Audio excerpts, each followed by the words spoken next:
Welcome to all of you, and thank you for making the time to join our webinar on the launch of the study Donor Support for Green Industrial Policies, Approaches, Case Studies, and Lessons Learned. My name is Florian, working for GIZ, and I will be your moderator for this webinar. First of all, I'd like to inform you that this webinar will be recorded, and the recording will be shared after the webinar with everybody who has registered. The study in question has been commissioned as part of the DCED's Green Growth Working Group in our attempt to better understand how donor organizations support their partners in the field of green industrial policies.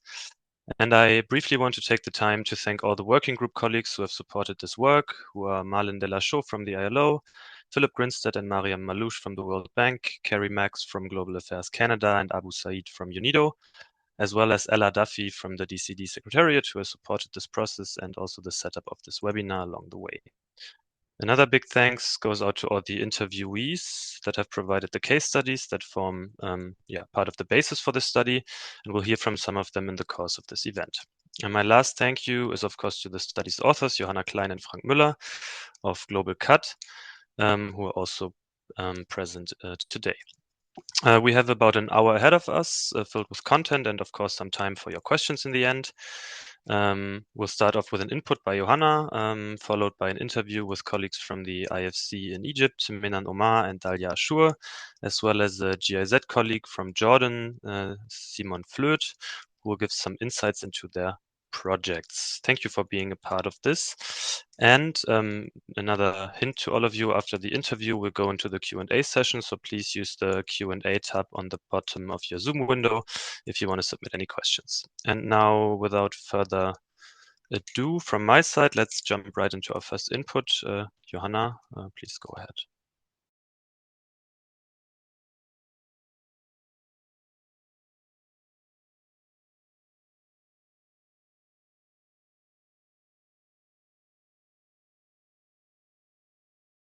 Thank you very much, Florian. Sorry, it took me a second to share my screen. My name is Johanna Klein. I'm one of the authors, together with Frank and Leah, from of this study, and very happy to be able to present an overview today. Basically, I'm not going to go too much into the content, as we will have the two case study owners later on who will give us a lot more insights about their experience with regards to green industrial policy, but I would rather run you through the overall study, how it looks like, what we have done to set it up, and of course invite you then later on to really browse through it and see more about the content on your computer, basically. So what I wanted to do is really to give you a little bit of the background. So this study has come about, as Florian already said. There's a lot of experience lately with green industrial policies. Various development agencies around the world have developed and tested a number of different approaches and instruments actually to support governments in implementing green industrial policy. And the idea of the DCED working group was really, Green Growth Working Group was really to say, like, okay, let's try to find out how what is being done with regards to green industrial policy support. What are the different approaches? What has worked? What has not worked? What have we learned basically throughout the last years to be able to provide a better offer also going forward? So basically, the idea was really to derive and share lessons learned with what has happened from different donors, so also of very different approaches, of course, towards green industrial policy support, and to provide an overview really that facilitates the selection of appropriate support approaches for governments. So the basis of the study is, of course, on the one hand, literature review, but really the heart of the study are interviews with a total of 40 experts and practitioners all over the world. We have a few of them today also here on the call who will provide more information, and really the case studies, you can see here on the left side how many, where they are basically, are the heart of the study from which we derived most of the lessons learned, beside of these additional interviews. The case studies were really we tried to be as to have as many different regions as possible. So you can see it's quite it's quite distributed around the world, and also different type of donors. So we have development banks, we have more technical assistance, so different also approaches also with regards to the scope, basically. So, for example, one important aspect was also not to look only at green industrial policy, but also always at the implications with regards to the just transition. And we have two case studies that are really focusing on that, for example, which is South Africa and Argentina. The others are more really focused on green industrial policy, on the green part of green industrial policy, I would say. That a little bit as a background. Who is this study for? So like really for donors on the one who seek an overview, how they could address basically, or how they could support governments in implementing green industrial policies, but also for practitioners really on the ground who are working on things and could kind of either look at what has been done in other countries, what has worked, and especially look at the classification of the different approaches that we have developed, and which I will show you later. I think what's important is this study is not really looking at an exhaustive analysis what a good green industrial policy consists of or how countries can implement green industrial policy, but it really looks on how can donors support the development and implementation of green industrial policy, really related to interventions that benefit from or can lead to a sound green industrial policy. So we also have also not looked only at the industrial policy itself, but really at broader support that overall lead to this green transformation more from the policy level. Then it of course classifies the donor intervention approaches, which I will show you later. And also, as I already mentioned, really shows how links have been developed to support green industrial policy and link it to the just transition. This is basically just a screenshot from the study. I wanted to show you a little bit how it looks like. So the overall idea was really to say, okay, we are not developing a study that you read from the beginning to the end. Of course, you can do that, but the idea is to really kind of be able to jump around the different topics and especially always go back to the different approaches, which are those here. The approach for supporting green industrial policy, which I will show you later on, and then the case studies. We have in this document, we have like an overview of all of the case studies in a also shorter format, but there inside the case studies, you will always find a QR code, which links you then really to the long case studies where you can find a lot more detailed information with regards to each of the cases. And then, of course, we have also background information, etc., on what is the green industrial policy and the main trends that are kind of rising throughout the last few years. As I said, the idea was really not to have a document that you necessarily have to read from the beginning to the end, but where you to actually look at the different aspects that could be of your interest and then kind of jump around, basically. So you will find if you look through the study and open it in PDF, you can always jump back to the approaches and to the case studies. If you're more interested in that one, then you have here the different approaches which are each kind of represented by a different icon. I will show them to you a little bit later in more detail. But there you can also jump basically back and forth between the different intervention levels. And the idea is also that below here, you can always go back to the table of content or navigate the document as if it's a normal study, like a book going back and forth between the different pages.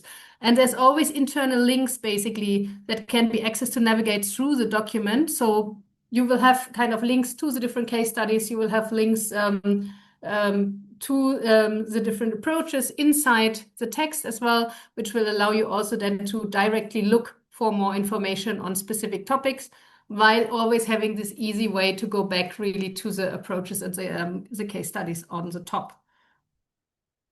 I already mentioned that for us, it was very important to have this cross-casting aspect of the case for just transition. So on the one hand, we have two case studies with a strong just transition angle, but the idea was also to always look where are possible links basically to the just transition in all of the case studies, as well as in all of the approaches. How could you actually address gender equality, women empowerment, inclusivity of vulnerable groups across basically the different dimensions of support for green industrial policy. What's also here important, I think, it's to see like while green industrial policies, of course, very well reflected already, just transition is still I would say, more in the beginning. There are these case studies that have like really strong focus, but in the others, it's still more of a side note, I would say. So it's something maybe that's also more supported at the moment than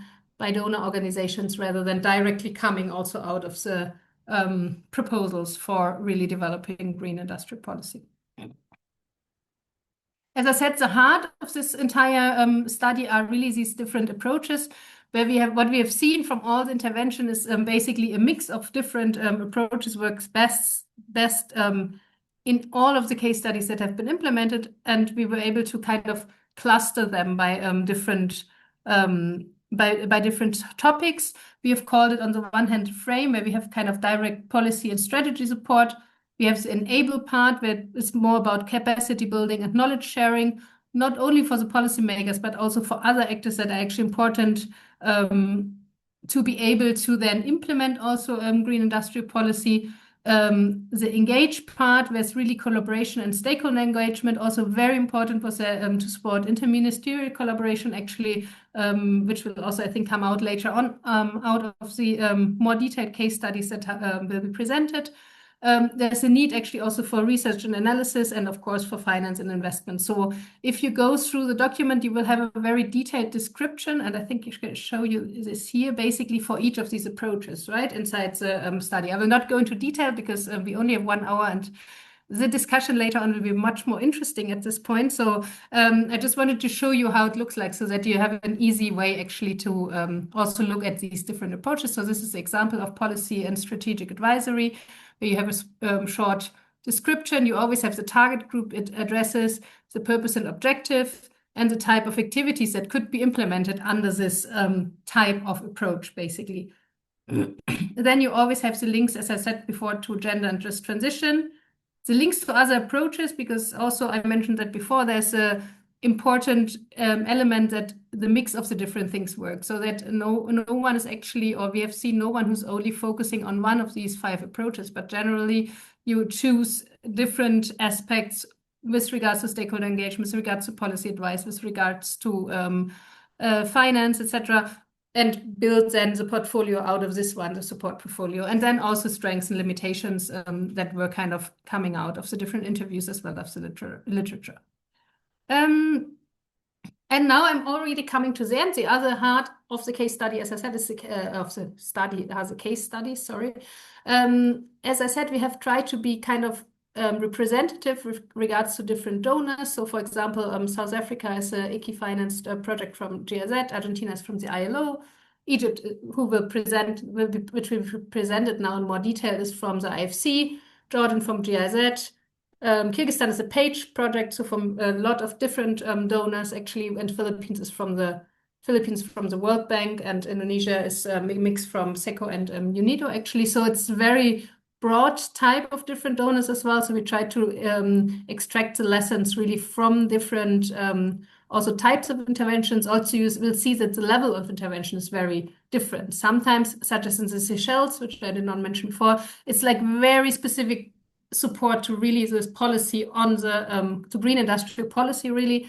In Jordan, it's a lot broader. For example, more on the macro level. In Egypt, there was a direct support of a specific technology to promote green industrial policy. So I think it's very interesting to look also at the different examples to see also how broad the support can be. And with that, actually, I'm going to hand back to Florian and the moderation team to start with the interview, which I think will be very exciting. Yeah, thank you so much, Johanna. As you said, we'll now proceed with the interview on 2 of the cases that you just introduced. And for this, let me welcome Menan Omar and Dalia Ashur of the International Finance Corporation, who have led the Smart Technology and Energy Efficient, or from now on, STEP project in Egypt, and Simon Flöth, who is the project lead of GIZ's Green Action and Enterprises, or GAIN project in Jordan. Simon has stepped in on very short notice for our colleague David, who unfortunately couldn't make it today, so thank you for that again, Simon. And I would like to take the opportunity to remind the interviewees as well as the audience to keep in mind that we are looking at these projects from the perspective of donor and implementation support. Just that you keep that in mind. And we'll start off with an opening question to all three of you. Could each of you give us a brief introduction to your project and describe the economic policy challenges your country was facing, and that has triggered the need for green industrial policy intervention? Maybe Mena and Dalia, you can start.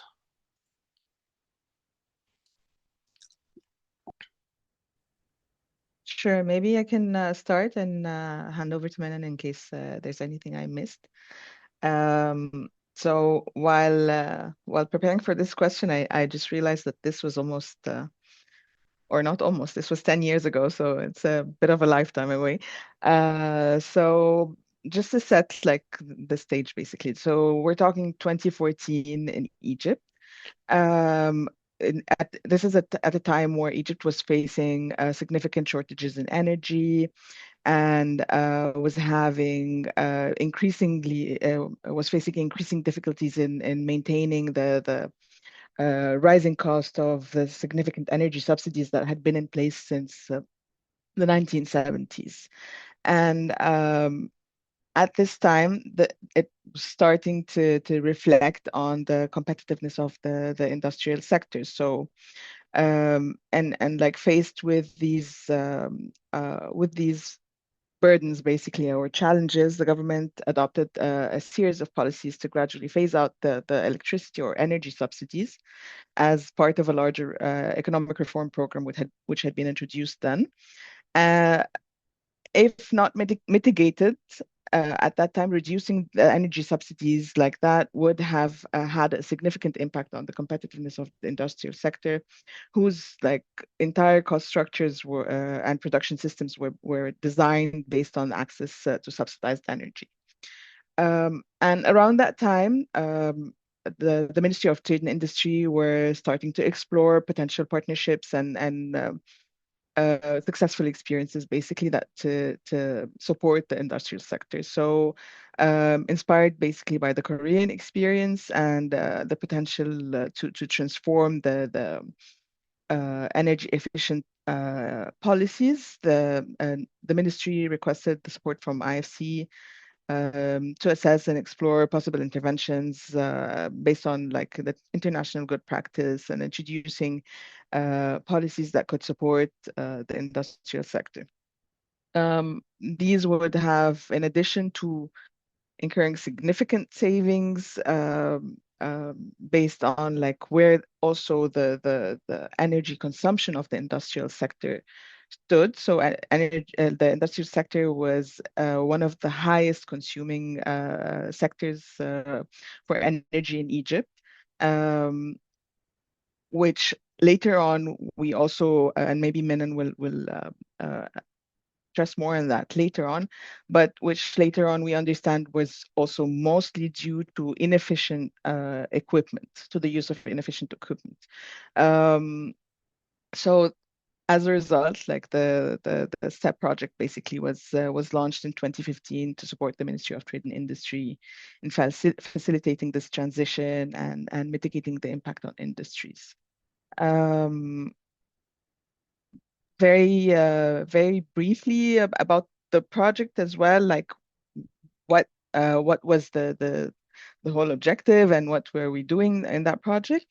So as mentioned, the objective was to improve the competitiveness of the Egyptian industries by lowering their energy use and consumption costs, and obviously encouraging energy efficient practices and facilitating the growth of the domestic energy efficient technology manufacturing sector. The timeline was the project implementation spanned between 2015 and 2021.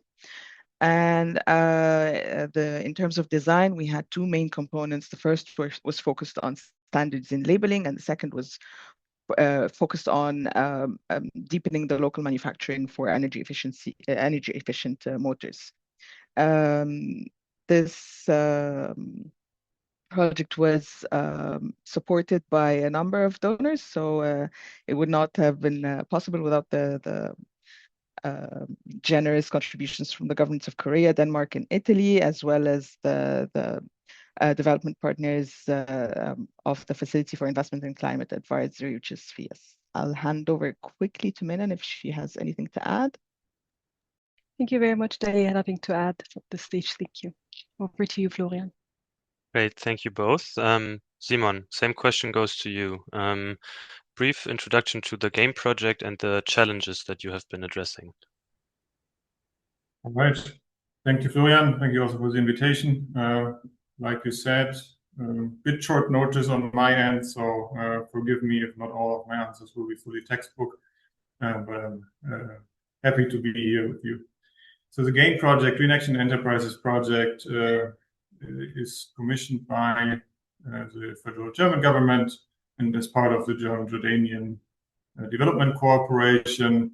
Started in 2020 in a smaller scale and then has been gradually scaled up, especially in the last 4 years, to become a relatively major project on the topic here in the country.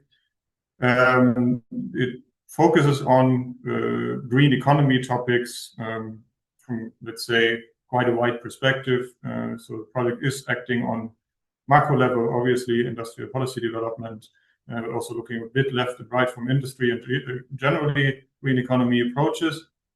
On meso level is probably the strongest focus with supporting intermediaries, chambers, all sorts of service providers, but also universities to advancing or building up capabilities, service offerings to advancing the green transition in the country, and then making use of these services developed with intermediaries to connect them to end beneficiaries, which has been in the beginning only industrial companies, and now more and more also smaller companies, companies that are actually more on the solution offering than on the polluter side. So basically green businesses that offer products or services that have a positive impact on the environment. So that's kind of the project in a nutshell. And the challenges that made especially the macro level interventions necessary, well, generally the intervention, I would say, Jordan is relatively, let's say, regionally one of the more stable countries, but also one of those which is not gifted with too many national resources, let's say. So it does rely its economic power income relies quite a lot on its private sector and its industrial sector. And there are increasing, let's say, challenges on getting cheaper energy. Water is very scarce in the country, and prices are, I mean, just it's a matter of economic interest to save on these ends. There's more and more pressure from trade partners, first and foremost, and also the EU, on adhering to certain environmental regulations. And the general quality of life has been more and more a topic of discussion in the country. That includes also the secured accessibility to water and the waste management topic generally. These are kind of challenges the country is working on, and those have been translated a couple of years back into addressed into an economic modernization vision. It's really a vision for the country where every the main strategic document on economic modernization in the country, really kind of every policy instrument, intervention from public side has to feed into, basically. So a couple of years back, the ministries, the main challenge of the ministry still to today is translating this big vision into concrete interventions, into concrete policies, into concrete incentives. And this economic modernization vision, for probably the first time in the country, is really looking into economic development also a lot from the topic of environmental aspects, resource efficiency and quality of life. Connecting these topics. And kind of this is in a way new to many of the ministries, at least to that degree. And making sense of it and translating it is kind of what they requested the project would support them. Thank you, Simon. We'll now go already a bit into more detail on the GAIN project. So you already mentioned many interesting aspects. One thing I would like to ask about more deeply is that the approach that you're using strongly emphasizes stakeholder engagement. You already mentioned multiple ministries, chambers, industrial companies, and so on. Could you give some examples of how collaboration between the ministries, industry associations, and so on shape the outcomes of the project and of the policies? Yes, I think, right, generally, of course, we're not developing policies for our own sake or within the project, but we are supporting the development of policy. I mean, that's the underlying logic of, I hope, all similar projects. And the interesting case here is that from the beginning, it is, or it's very clear also to the ministries involved, it became more and more clear that they do not have the full mandate and definitely not the full knowledge in developing concrete regulations, incentives, legal, anything of legal requirements or policies that fully comprehend, let's say, advancing circularity, maybe in a sector or generally. So there were a lot of discussions on, but this topic on, let's say, green economy, let's say, advancing circularity of EV batteries. This is not with us, right? It is with us to a degree because like EV batteries now are considered hazardous waste, but so it's and this is a topic for the Ministry of Environment, our main political partner. But of course, it's part also of customs because they're not produced in the country; they are imported, and it's part of this the main entity here for defining standards on what is actually waste and what is not waste, and it's part of the local authorities because they deal with the landfills, and it's part of the industrial development because they would incentivize the actual recycling because it's not necessarily the battery is not necessarily waste until it when it gets out of the car. It can be made use of in other purposes. So it's kind of the necessity of engaging more and more stakeholders in the process became absolutely clear. And I think we then also try to play our role as much as possible as process advisors and facilitators of stakeholder engagements, and let's say always highlight this the relevance of engaging the other perspectives to really have an end-to-end solution or developed to a challenge, than rather saying, okay, we will support this one ministry with one policy just focusing on exactly their mandate. And I think if one can, let's say, define the problem or the challenge from a perspective, it makes it clear that this cannot be tackled alone. Then it's more about kind of bringing the people together and aligning on roles and on a mutual interest and a mutual goal than anything else. I think that's the main first step to do always. Great. Yeah. Oh, sorry. No, go ahead. No, please. Okay.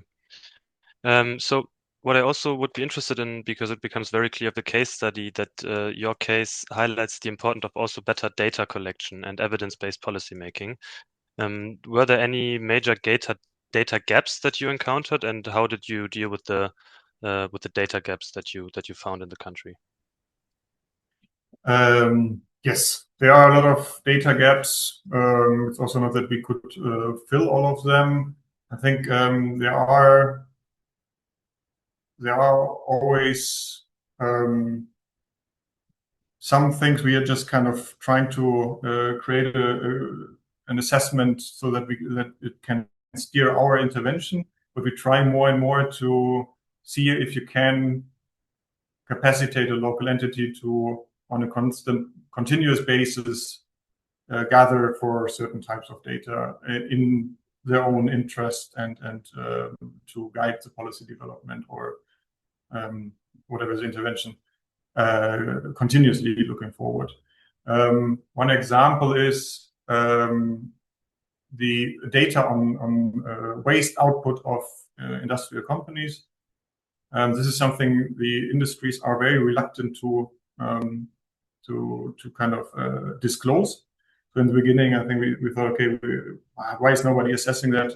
It's super relevant for anything you do on circularity. So let's do a study and ask them how much waste output they have. But as it is, there are many implications of how much waste you are producing relevant to taxes or other forms of monetary implications based on regulations, based on, let's say, showcasing how much actually output you are having. I mean, having this as an indication of the amount of waste. Industrial companies are very reluctant to give these data to anything related to the public. So just asking them, say, okay, yeah, we can give it to you, but we would have to sign a non-disclosure agreement, and you have to be sure that you're not using this data somewhere else. Okay, but then this actually speaks completely against any sort of sustainable data collection over time and longer-term guidance for policy development. So we try to find ways of having the chambers of industry collect certain data as more trusted entity and not, let's say, in a stronger dependency with the ministries.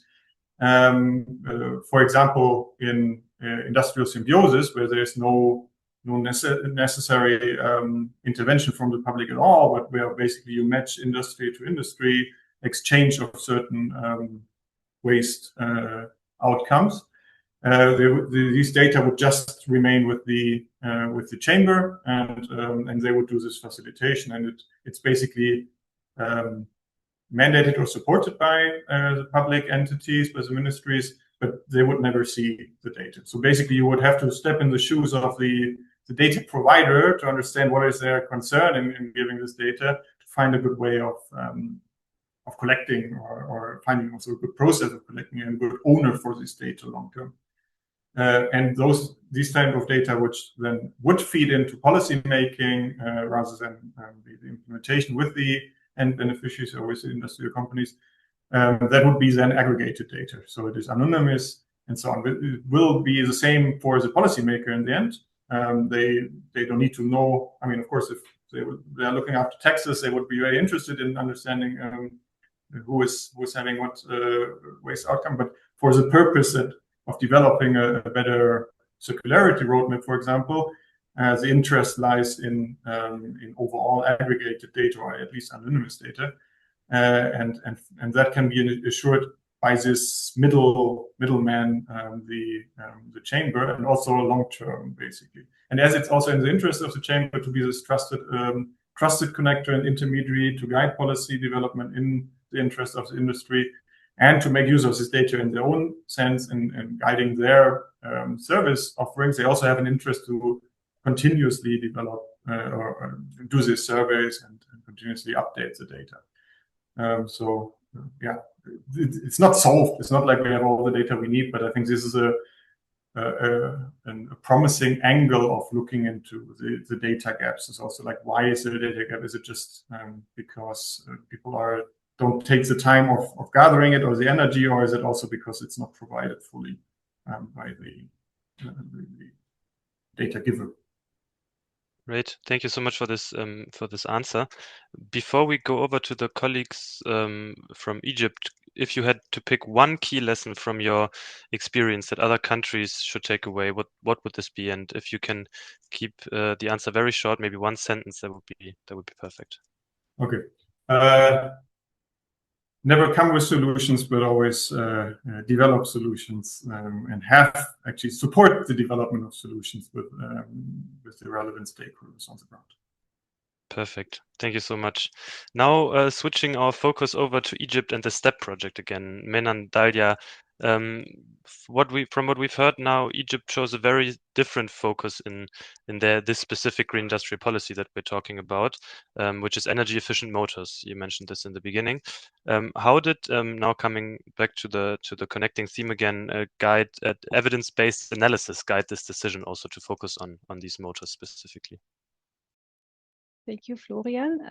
So the back then Egyptian Ministry of Trade and Industry requested IFC support to explore possible interventions to introduce energy efficient policies for industries. And so as a first step, we carried out a diagnostic study to assess the policy options that would encourage industry to adopt energy efficient practices and technologies. And in doing so, we took note of data that were published by the International Energy Agency, which estimated that electric motors account for over half of global electricity consumption and over 70% of industrial electricity use.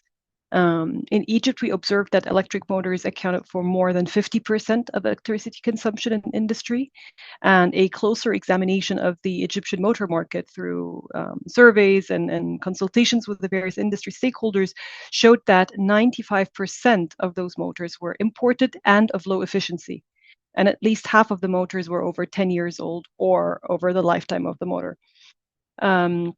We've conducted additional analysis that showed us how the effective implementation of high efficiency motor standards, and specifically IE3, could help industry save up to $560 million by 2030, and that it has the potential to mitigate up to 9 million tons of CO2 in cumulative emissions through 2030. So yes, based on this evidence-based sort of research, we decided to focus on standalone motors, given obviously their prevalence in industry. The focus of the project was guided by solid data and analytics, and we really pride ourselves for having produced more than 14 analytical and technical studies over the course of the project to fill a critical knowledge gap around the electric motor market in Egypt. And happy, obviously, to shed more light on any specifics later on in the Q&A section as needed. Great, thank you so much. I mean, in introducing these minimum performance standards seems like a major policy shift. How did the government and also maybe with your projects help build the necessary buy-in for this decree that you were talking about, and what role did also donor coordination and private sector engagement play in turning that buy-in into effective enforcement? So in our view, STEP is really a story of how the private and the public sectors have come to work together successfully in developing the right regulatory environment and the policy framework to create a market for energy efficient technology. It really reflects a strong alignment between the government of Egypt, IFC, and industry stakeholders in the donor community, and it really shows how the power of partnerships can create transformational impact on the ground. And I cannot emphasize enough the importance of effective policy dialogue, consensus building, and stakeholder ownership. These have been key principles that we respected throughout the program design and implementation.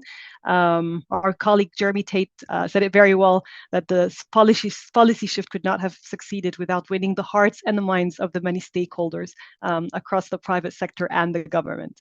And so from the onset of the project, we made sure to build in a high level of stakeholder engagement and a long-term communication plan to be able to really explain what was being planned and why.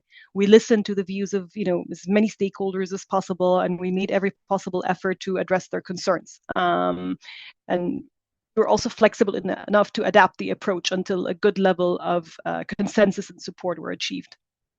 In doing so, we deployed a variety of tools to ensure that messages were delivered effectively, that were able to raise awareness and build consensus. And so these include virtual as well as in-person sort of information platforms, training sessions, seminars, field visits, and they all proved to be very powerful in garnering the support of the different stakeholders. In total, we engaged more than 900 stakeholders in and outside of Cairo, the capital, and that was done through more than 40 workshops and training sessions. over the course of the implementation of 6 years, as Dalia mentioned at the beginning. I'd also like to take this opportunity to emphasize the fact that our ability to conduct such an effective dialogue was largely due to the involvement of local experts who had a solid understanding of the local context, the market dynamics, and the nuances, but it was equally critical to leverage global expertise to ensure that we're bringing cutting-edge knowledge and following international best practices. So over the course of the program, we supported 3 knowledge-sharing trips to Korea and a study tour to the Danish Technological Institute. We were very keen on exposing the Egyptian stakeholders to the transformational reforms that were carried out in Korea and Denmark. As Danielle mentioned, these were 2 of the donors of the project. In order for the Egyptian delegation to distill lessons learned that could be applied to Egypt's advantage, and also to help them build partnerships for future engagements around in the space. And even when drafting the decree, we consulted closely with the industry stakeholders. We made a significant effort to ensure that their views were captured and reflected in the final draft. And we also made sure to review the regulations that were already in place in other economies, just to inform the scope of the decree and to ensure alignment with what other regions were doing. Thank you. Great, thank you very much. Now again, the same with Simon, but with a slightly different focus. Also, one key insight that you would want to highlight, now this time for policymakers considering this kind of sector-specific energy efficiency approach. And if you want to have another open point, or maybe wrapping up this block of the deep dive, then please go ahead now, before we come to a last question to all of you again. Sorry, could you repeat the question? No, sorry, it's the last question to the Egypt colleagues, and then.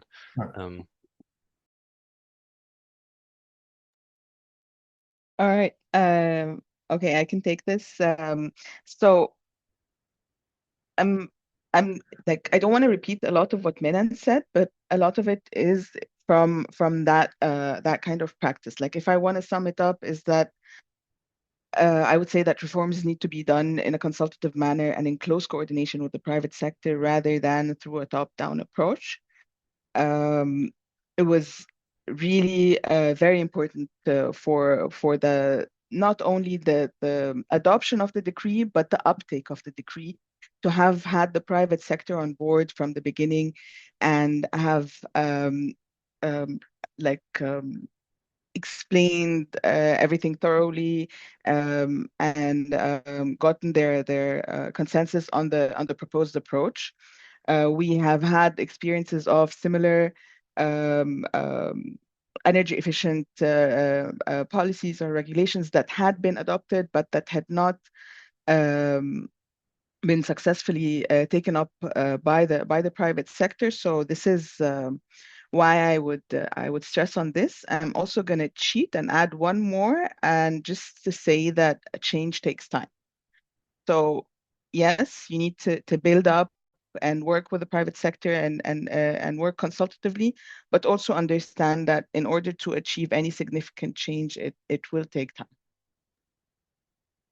All right, thank you so much. Now, as I already said to all of you again, I mean, I can kind of imagine the answer to this question already, as you've been talking about stakeholder engagement, data collection, and so on. But if you would have to pick one aspect of your interventions that you see as most scalable or transferable to other countries and donor organizations, maybe that are working on green industrial policies, would that be the stakeholder engagement, or do you have a different idea in terms of scalability to other contexts? Maybe Simon, you can start.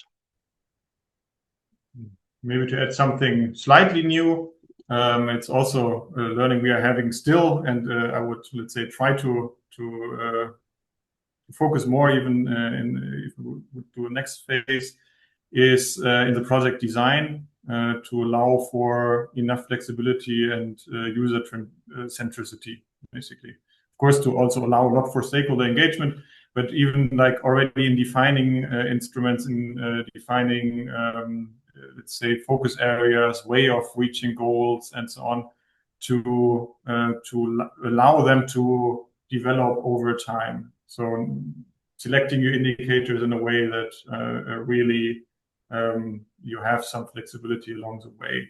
I'll just give you one small concrete example. So we are mandated to work with the ministry on policy instruments of the Ministry of Environment. This is how it was formulated because that's our political partner.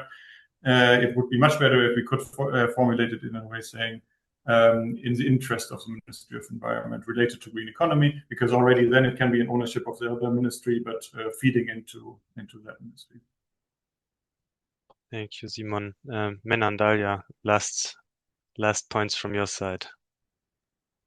Sure. So I believe that we've captured some key points already. It's essential to really make reliable information available to everyone. It is important to leverage that data to develop trust among the different players. And we really have invested heavily in organizing various consultations and meetings and in making the process very transparent so that we can gain their trust, and obviously leveraging the data and the analysis that we've conducted. One other thing I think that is useful to consider for by other partners is that it is important to bring together the different government entities and to break the silos. And so we tried to do so in hand of the study tour to Denmark. It was really key to the people from the governmental agencies to spend time together, and we sort of played an instrumental role in facilitating this cooperation. We saw how they started to share information better and more spontaneously after the trip. And finally, the coordination with the broader donor community. So in our case, the UNIDO-led Egyptian program for promoting industrial motor efficiency, it was designed to build on the work that was conducted by STEP and to ensure sustainability of our efforts post IFC's exit, if I can put it this way. So this is a good example of the effective coordination between development partners to ensure complementarity of approaches and to maximize the impact rather than and avoiding any duplication of efforts. Great. Thank you all so much for sharing your experiences. Was incredibly insightful, I think, to hear how you, both of your projects have approached these different types of green industrial policy making in your own ways. Just from my perspective as a moderator, 2 key points. I think everybody can imagine what I'm going to say that I took out from both of your cases. Firstly, it's essential to have good data and strong analysis. That became clear in both cases. And secondly, I think stakeholder engagement, not only within the country, but then also, as you just mentioned, Menan, between donors and planning for an exit and a sustainable anchoring of the project in the country are key for success. And as I don't want to take any more time from the Q&A session, I'm gonna stop right here and thank you 3 again. And everybody in the audience, please feel free to pose your questions to Menan, Dalia, Simon, and also Johanna.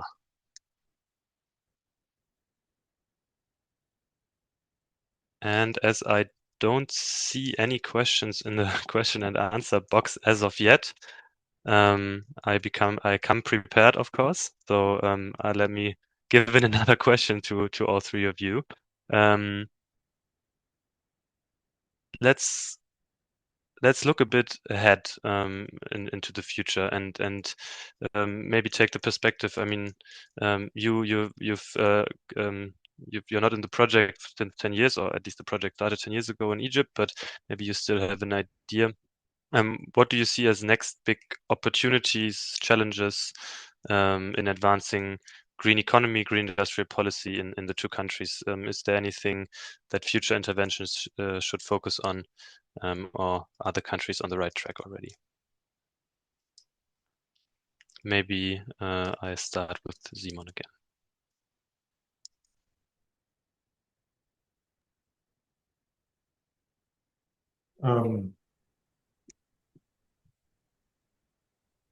I think, let's say, packaging the different interventions into a comprehensive roadmap on circularity.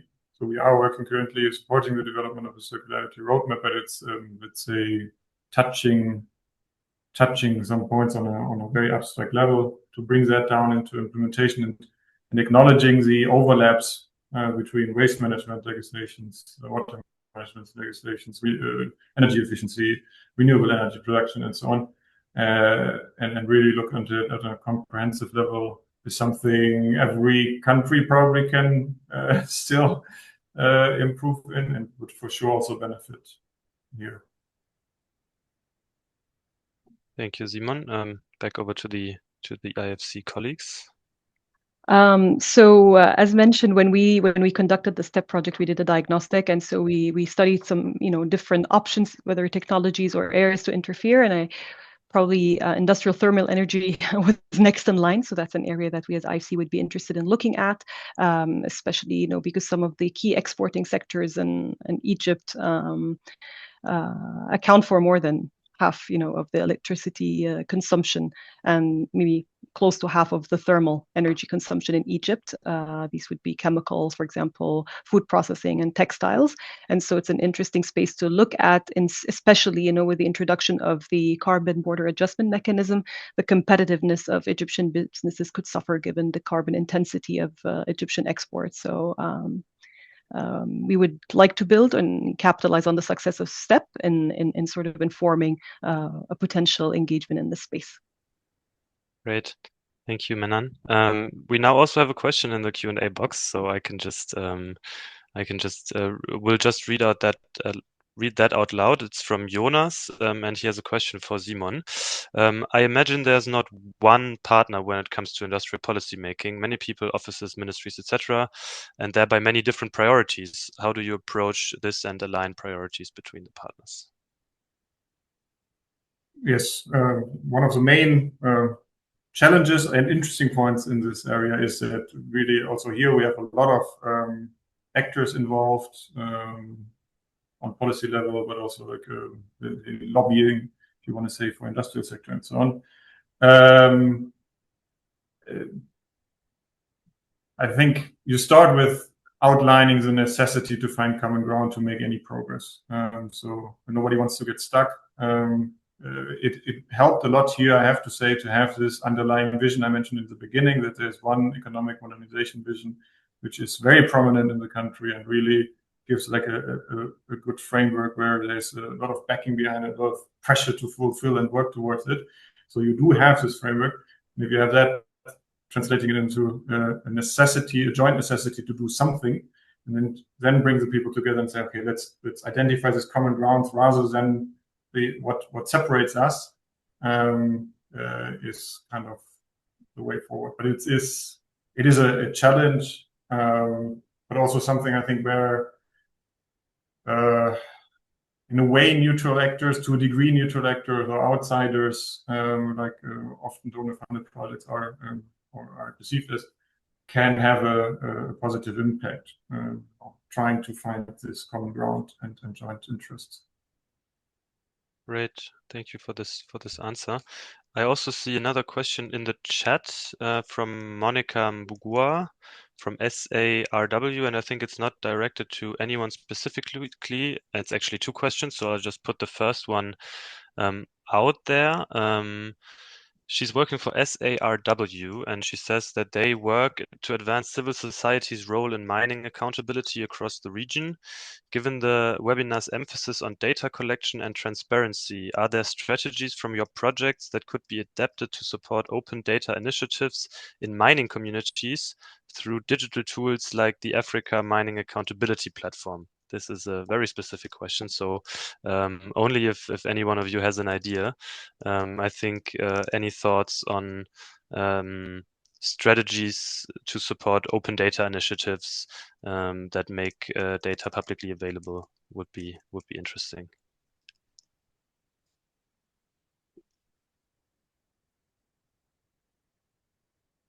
Not very specific to contribute here, just very, very general learning from our side is to, I think I mentioned this with the textile waste data from industrial companies, to really consider when proposing that the different interests of actors not to disclose data or to provide them actually. So what is the incentive? What is the disincentive to hide something, and then to see, okay, how can that be realistically translated into a model? Because if you are requesting data, large companies have very high motive not to disclose. then it will, of course, make it much more difficult. Or also the public has not, I mean, or the government does not have has no interest to make it actually public.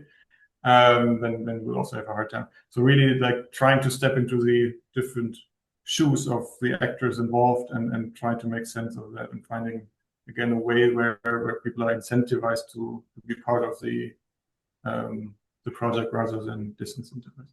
But it's a very generic comment here. No worries. I think it can still be helpful. And that also, I think the second question that Monica asked is also a bit connected, but rather goes on the stakeholder engagement part. So based on all of your experiences with stakeholder engagement, could you distill any principles that could be valuable for building trust and collaboration, in this case, again, among mining sector actors? Simon, you already talked about trying to step in the other person's or player's shoes. Is there any kind of, let's say, format or dialogue format that any of you specifically entertained to kind of create this compromise? We did not follow a particular format, but we always tried to highlight what is in it for me, like this question. So for every stakeholder, we try to explain what the benefit is, right? Because you're through your intervention, you're trying to trigger some kind of behavioral change. You're asking people to, buy more energy, at least in our case, more energy efficient motors that would cost higher. So it's a higher upfront cost, but then you're trying to explain that the savings that they're going to incur would justify that cost. So for every stakeholder, we try to make sure that the data that we have would help them answer that question. And that was a helpful tool to garner their support. But it wasn't like a particular template or format that we follow. If I may add to that, so yeah, in addition to like really learning basically to talk each stakeholder's language, like in asking that question, what is in it for me for each stakeholder, I think going back to the point that change takes time, also building trust takes time. So you need to be consistent. People may go in, like for the case of the STEP project, it took us some time at the beginning to build trust with the different stakeholders, for them to really see that what we're saying is what we're really moving ahead with. We're not going to change direction midway, consistently saying the same messages and acting upon them. This is it. I think to build trust, you need to be transparent and consistent. But again, very generic. No, I think it's quite a useful answer. I think we have time for one last question from Yosha, who's working for the Include Knowledge platform, and he is asking, to what extent do the national efforts you are observing and supporting take just transition, with the just in capital letters, into account, specifically focusing on youth employment? How relevant is the green job agenda for the youth employment agenda?